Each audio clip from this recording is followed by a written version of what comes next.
Welcome back to Frameworks. Today we're getting into one of the most misunderstood parts of programming, and that is exercise selection.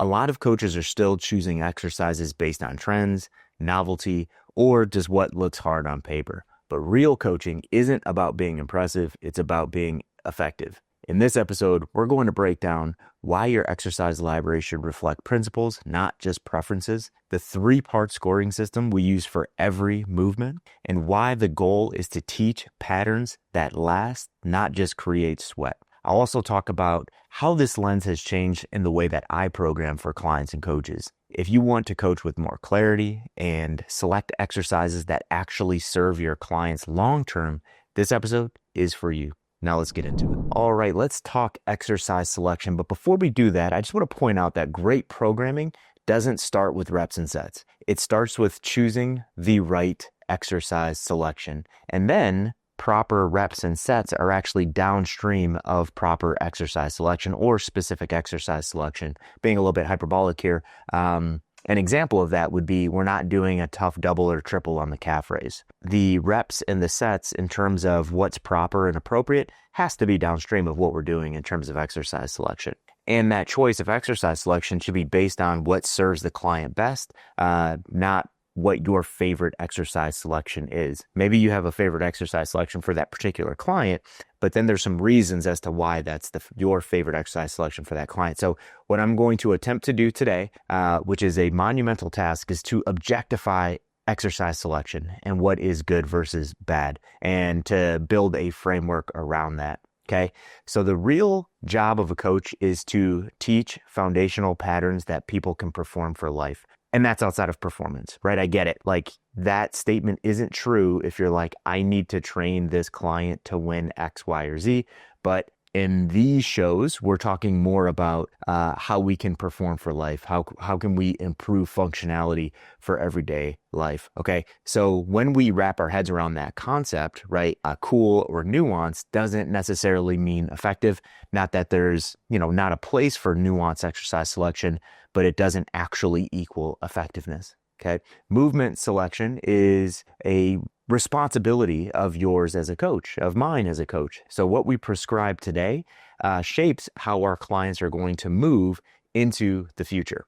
Okay, so what we're going to do today is we're going to build a framework around good versus bad exercise selection. All right, now let's get into the actual framework. So there's going to be 3 categories that I'm going to separate this framework into. Okay, category number 1 is going to be pattern purity. Number 2 is going to be muscle engagement. And number 3 is going to be accessibility. These 3 categories, let's just wrap our heads around scoring every exercise against a 1 to 5 scale. Okay, so max score that an exercise can have would be 15 points. The lowest an exercise can have would be 3 points, because we have those 3 categories and we're going a 1 to 5 scale inside of those 3 categories. So first, let's talk about pattern purity. Okay, so what does this mean? This is just, does the exercise clearly teach and reinforce the intended movement pattern? Another way of saying this is, does this exercise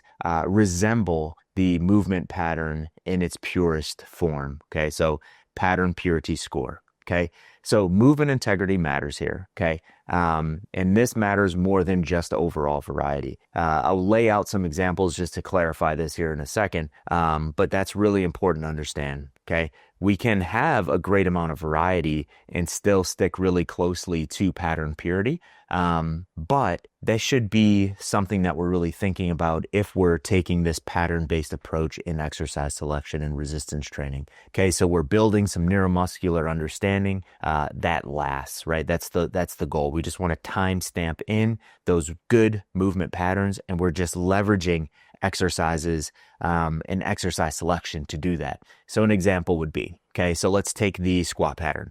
Okay, so let's take a goblet squat. In my opinion, and this is where I grade that exercise in terms of pattern purity, I would grade that a 5. Okay, teaches the squat well. When you look at someone squatting, in terms of like just the functional movement pattern where we're, hinging at the hips, or we're performing knee flexion, we're keeping that torso nice and tall, and we're going down as far as we can. When we put a when we put a kettlebell in the front rack position or in that goblet position, and we squat down, that is very close to that natural squat pattern. So that goblet squat is going to have a 5 in terms of pattern purity. And the squat is a little bit different of a pattern, right? In terms of the simplicity of it. Because when we see the squat in its truest form, and then we look at exercise selections that try to represent that truest form, it's actually pretty easy. There's a lot of exercises that would actually get a 5 on pattern purity. Okay, goblet squat would be one, probably one of my favorite. Barbell back squat would also be a 5 for pattern purity, but we'll talk about this later, but it's probably going to be less accessible, okay? There's some technique stuff. You have the barbell on the back rack. There's some things there that might make it lower in terms of pattern accessibility. Next one we're going to talk about is muscle engagement. All this means is, does the exercise effectively target the primary muscles in that pattern? Sticking with the squat pattern, okay, what is the primary muscle that is used in the squat? Okay, so it would be the quadricep. Okay, so when we start to look at exercises in various patterns of movement, now we can look at, okay, number one, what is the prime moving muscle in that pattern? And then does that exercise selection engage that muscle effectively? We already talked about the squat. I would still give the goblet squat a higher score, but would probably be a little bit lower than something like the back squat because of the intensity that you can place into that back squat versus the goblet squat. But let's look at something else here. Let's look at a different pattern. Okay, so the pattern I want to look at now is the dumbbell RDL. Okay, so the dumbbell RDL targets the hamstrings and the glutes, but you can't load as much as the barbell, but it still scores well for muscle engagement. Okay, so I would actually rate the barbell Romanian deadlift over the dumbbell Romanian deadlift because of how much you can load it. Okay, so the barbell Romanian deadlift would rate really high in terms of muscle engagement in that hinge pattern. Okay, there's constant tension tools that we can use as well, like cables and bands, and often this can boost this score as well.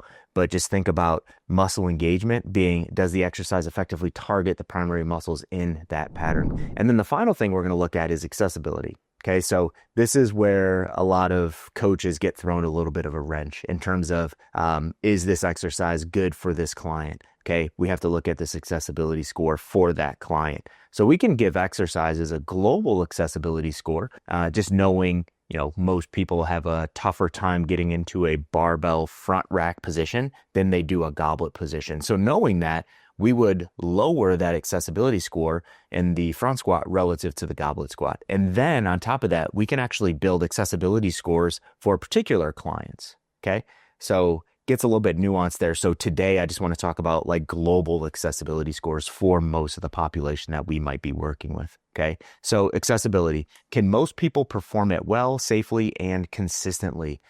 This is what a lot of coaches overlook, right? We get connected to an exercise and we just think that that is a great exercise and everyone should be doing it. But this is where personalization should really start to come into play. Okay, if your client can't do the exercise consistently in safety, it's probably not a great exercise for that client. Okay, so let's take a look at some examples in terms of accessibility.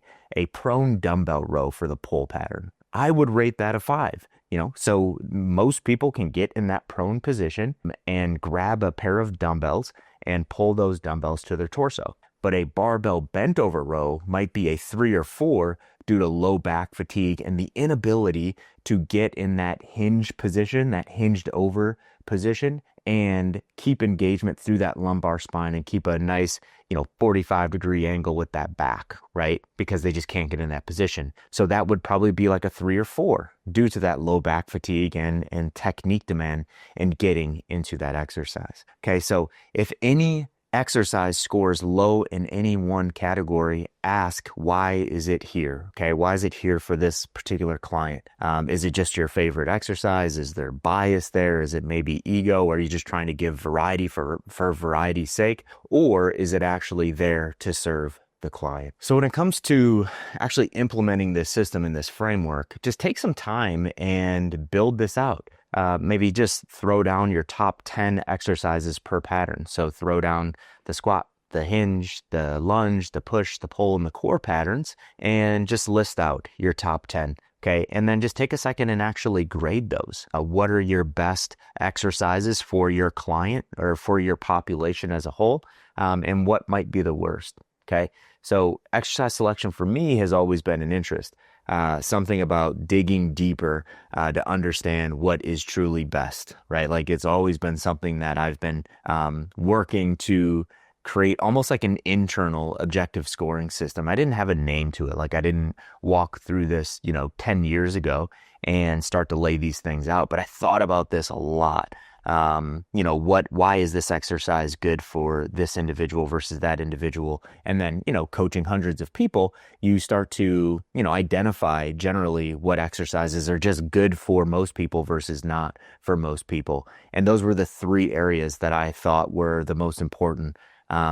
Because if it's not mimicking the pattern in which we're trying to train, are we actually trying to improve functional movement patterns? Number one. Number two, if it's not actually engaging the prime moving muscle of that movement pattern, are we actually creating enough of an adaptation? And then obviously the number three piece, which we're looking at globally and with specific clients, is that accessibility. Okay. So I've thought about, a lot of different exercises and a lot of these patterns. It's tough to really, put your finger on like one exercise being the king of each pattern of movement, because we have such differences in variety in clients that we work with. But again, I chose the goblet squat. If you'd asked me that 15 years ago, I would have laughed at that. A mentor of mine a long time ago, Charles Poliquin, he absolutely hated the goblet squat. And he had some good reasons to hating the goblet squat. You couldn't overload it. It was kind of a soft movement in his opinion, all those things. But working with like real people over a long period of time that weren't,